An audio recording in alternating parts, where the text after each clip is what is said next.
Hello, and welcome to School Leader Soundbites. I'm your host, Veronica Sofer, and I am thrilled to be able to pop in every week and connect with you on this podcast and talk about all the things that are important to me in the K 12 space: advertising, marketing, public relations, branding, leadership development, networking, engagement. You've got it. All of those important functions that help us be the type of leaders we need to be for our school district. So, I have a great episode for you today. We're going to be talking about your leadership framework and how to come across authentically in your communications, in your digital footprint, and in all the ways that you engage with your community. But before we get started, let me remind you to hit subscribe. We don't want you to miss any episodes of School Leader Soundbites. If you are listening on Facebook or YouTube, drop some comments so that I know that you are there and I can connect with you. If you got any questions, you can pop them in there too. So, let's go ahead and start talking about leadership framework and what that means. Oftentimes when you come into a school system, either as an executive or a C-suite member, cabinet member, or superintendent, you came in with an entry plan. You were hired and you showed the board of trustees or the board of education that you had a way in which you like to operate. It was your leadership style. It was the things that you valued.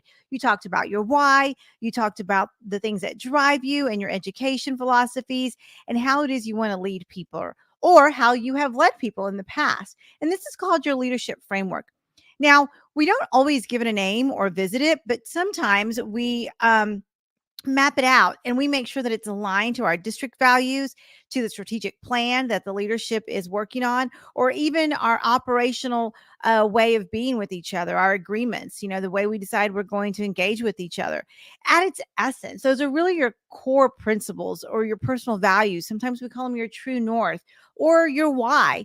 Oftentimes when we are retreating with each other and we're spending time together, we take a look at each other's whys to make sure that we understand what the other person is about and how they want to operate and the things that we value, so that we can find ways to really bridge those together to do more for our districts. So that's traditionally what a leadership framework is. Now, most of us, as we prepared for these leadership roles, we prepared these kinds of documents, whether formally or informally, and we shared them with the groups and the recruiters that hired us and came after us, but we don't always share them with the staff that we support. And so that's what we're going to talk about today. We're going to talk about leadership framework and why and how it's important to make sure you've got it memorialized and that your team knows what you are about. So let's think about the things that a superintendent needs to have, or a leader who's coming in and supporting a new division in a school district.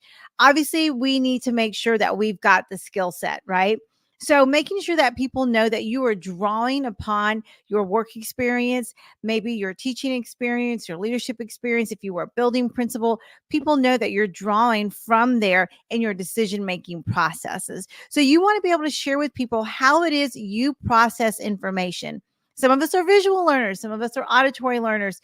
Some of us have to really reflect and process through, whereas some of us have to talk it out. And once we talk it out loud, or we're collaborating with our peers, we start to get insights in those conversations. And so making sure that your staff knows how you process is going to be really important, because that's what's going to help them be able to support you when you ask them for their counsel or when you ask for their input. So you're going to want to make sure that people know your learning style.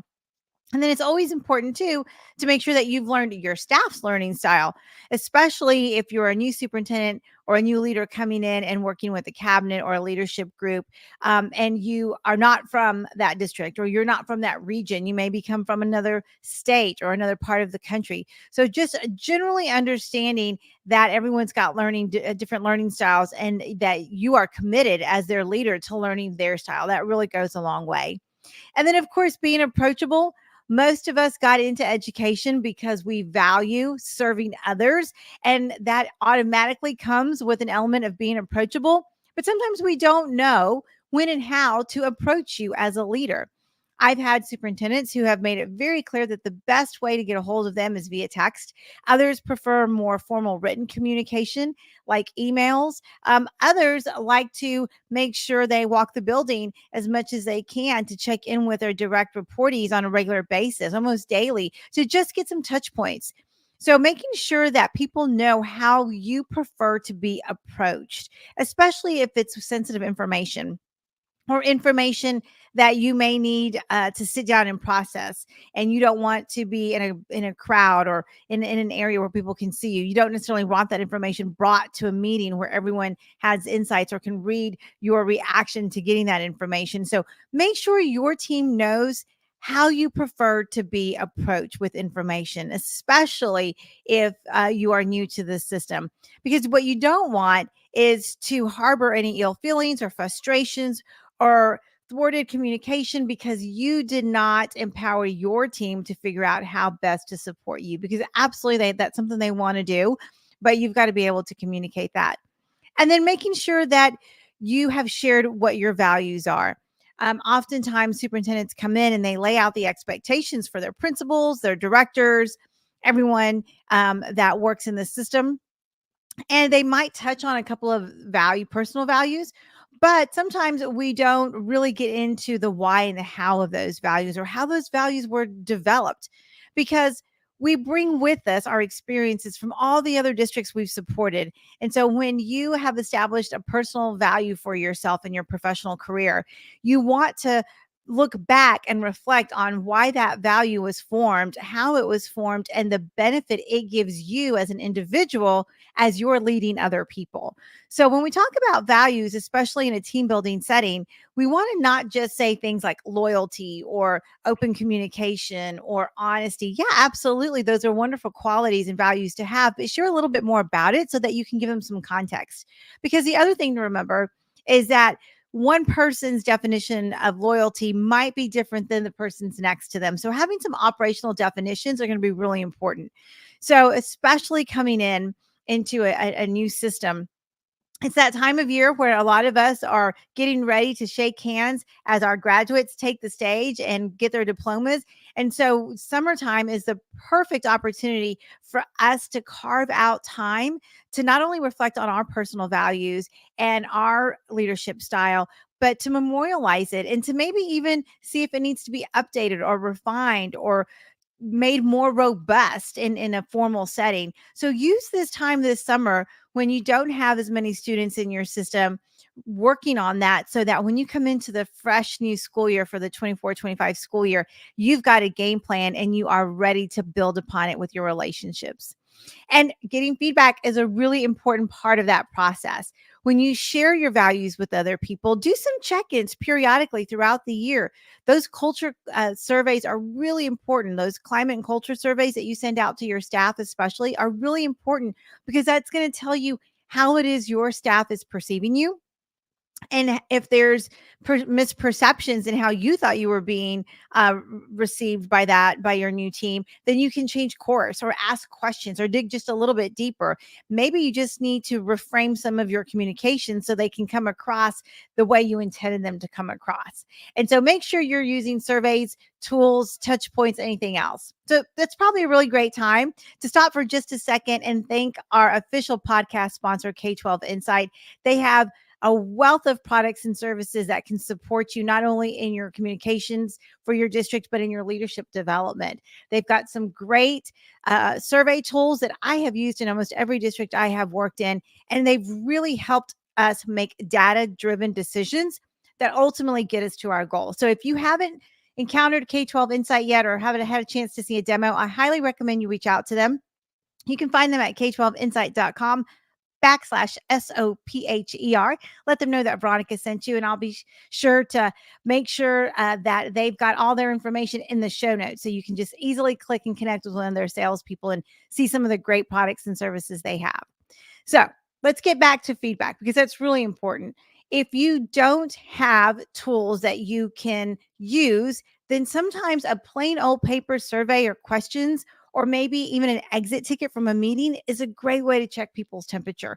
So don't get bogged down in needing to have a slew of data that you can cross reference and triangulate against other data points. If you've got it, great. But if it's not in your budget or it's not part of your culture yet, then start to think about how you can build those feedback loops into your culture. Because if that's one of your values, you're going to want to make sure that your team knows that their feedback is going to help drive decisions that you make as a leader, because it's a part of your leadership framework. And then lastly, I want to talk a little bit about being reflective. So as a leader, we build time, we build in exercises, and we work with our mentors, maybe our executive coach, to formally be reflective on the things that we have done in the school year. Now, that's not to say that you can't do it throughout the year. I have gotten in the practice of making sure that I build in time almost weekly, and sometimes even more often, to see how the projects that I'm working on or how the communications that I'm writing are aligned to what it is that we are doing for particular districts or for superintendents that we support or for one of my coaching clients. I do get to have an opportunity to coach a lot of communication professionals in this space.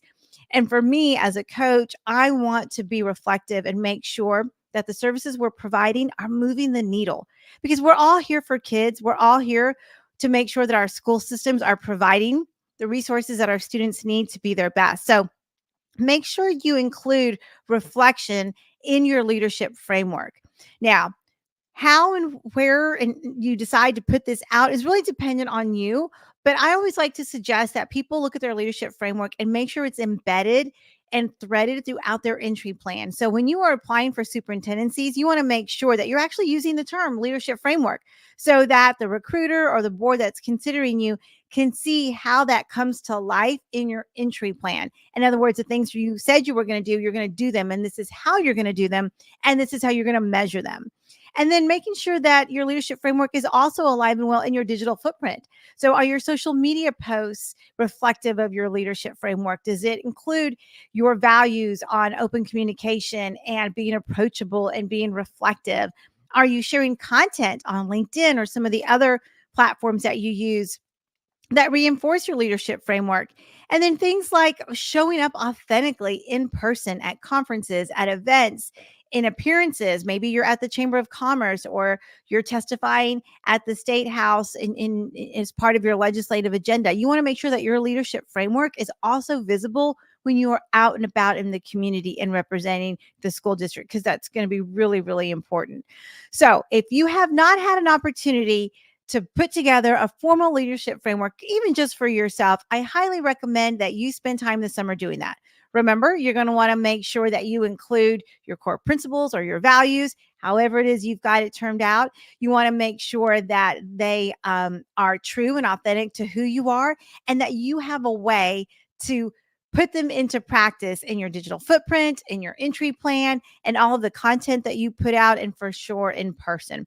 So I hope you enjoyed this conversation we had about leadership framework, because I know that many of you are gearing up for putting out your resumes, talking to recruiters, and getting ready for what's next in the fall, with the hope of maybe making a transition and getting a promotion in the spring.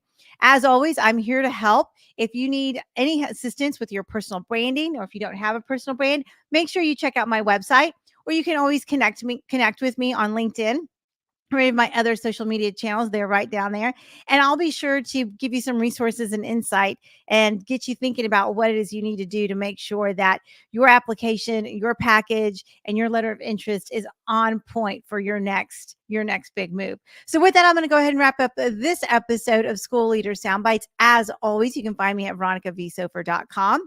If you are listening on the podcast, be sure to hit subscribe. We don't want you to miss any episodes of School Leader Soundbite. If you are watching on YouTube or Facebook, drop me some comments so I can be sure to connect with you. And with that, I will see you soon.